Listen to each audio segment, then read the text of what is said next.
प्यारे दोस्तों, एक ऐसी दुआ जिसको हज़रत सुलेमान अलैहिस्सलाम पढ़ा करते थे और ये दुआ हज़रत सुलेमान अलैहिस्सलाम की अंगूठी पर लिखी हुई थी। और सबसे बेहतर चीज़ ये दुआ बिस्मिल्लाह शरीफ से मिलकर बनी है।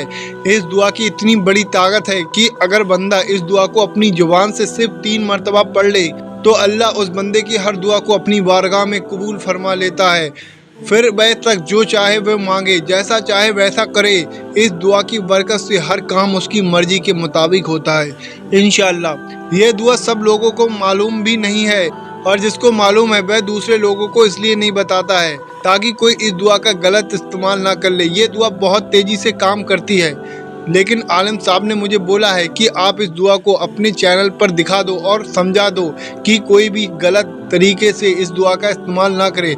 इस दुआ को नेक और जायज़ मकसद के लिए इस्तेमाल किया जाए तो ज़्यादा बेहतर है। जैसे आपका कोई काम बिगड़ गया हो, कोई परेशानी आ गई हो, घर में मुसीबत हो, कलेश हो, या घर में बरकत वगैरह ना होती हो, या दुश्मन से कोई लड़ाई हो गई हो, मतलब किसी का बुरा करने के लिए इस दुआ का इस्तेमाल हरगिज़ ना करें। अपनी परेशानी को दूर करने के लिए आप इस दुआ का इस्तेमाल कर सकते हैं। अब आप ये जान लीजिए वह दुआ कौन सी है। सबसे पहले आप इस दुआ को पढ़ने का तरीका समझ लीजिए। देखो, ये सबको पता है कि परेशानी कभी भी बताकर नहीं आती।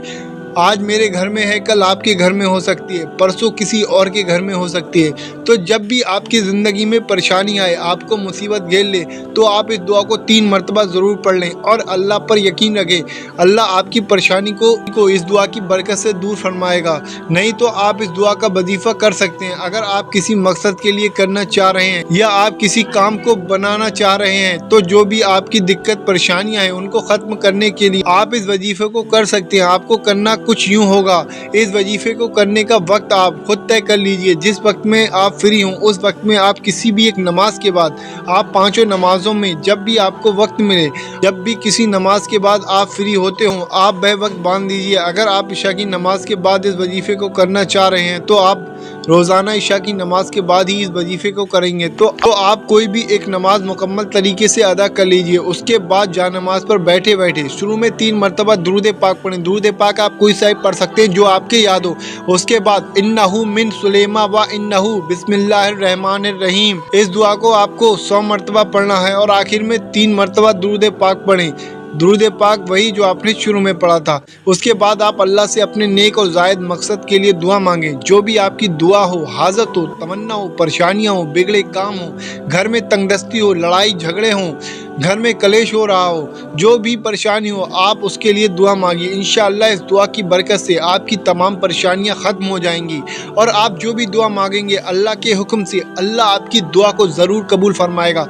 बस आप नमाज़ों की पाबंदी करते रहिए। अगर आप नमाजी हैं, नमाज़ पढ़ते हैं, तो इंशाअल्लाह आपकी ज़ुबान से जो भी निकलेगा अल्लाह उसको ज़रूर कबूल फरमाएगा। पहले है नमाज, पहले आप नमाज की पाबंदी करना सीखें, उसके बाद आप कोई अमल या वजीफ़ा किया कीजिए। आप इस वीडियो को शेयर जरूर करें। आपको ये दुआ यूट्यूब पर कहीं नहीं मिलेगी। आपको ऐसा लगता हो आपके जानने वाले लोगों में जो परेशान हैं, तो आप प्लीज़ उन तमाम लोगों तक इस वीडियो को शेयर ज़रूर कर दें।